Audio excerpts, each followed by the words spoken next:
Facebook wasn't the first thing I built. I also built chat systems and games, study tools and music players, and I'm not alone. J.K. Rowling got rejected 12 times before she finally wrote and published Harry Potter. Even Beyoncé had to make hundreds of songs to get Halo. The greatest successes come from having the freedom to fail.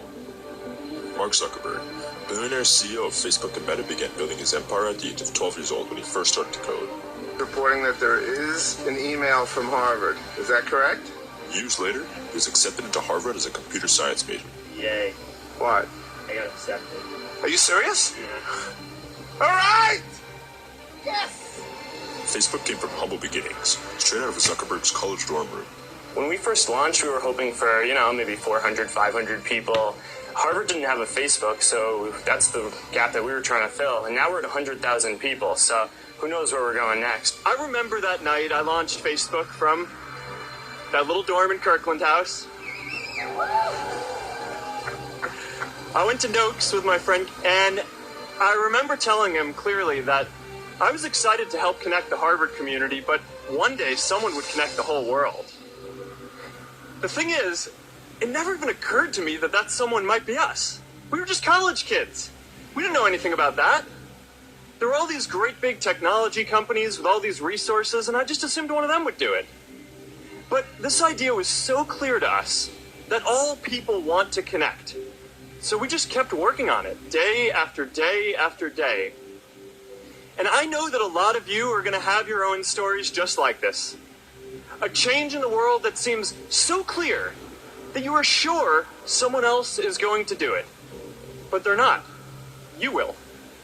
I have to ask, you dropped out of Harvard last year, so how old are you? When are you going back to school?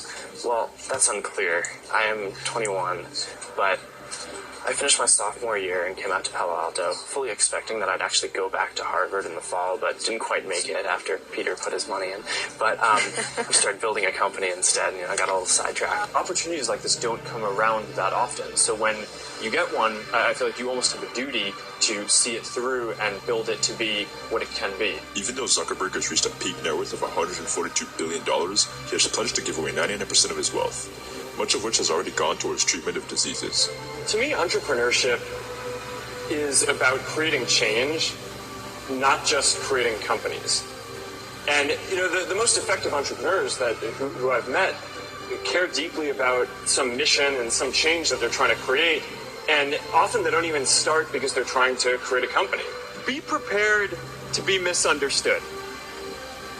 Anyone working on a big vision is going to get called crazy, even if you end up right. Anyone taking on a complex problem is going to get blamed for not fully understanding it, even though it's impossible to know everything up front. Anyone taking initiative will always get criticized for moving too fast, because there's always someone who wants to slow you down. In our society, we often don't take on big things because we're so afraid of making mistakes that we ignore all the things wrong today if we do nothing. The reality is, anything we do today is going to have some issues in the future. But that can't stop us from getting started.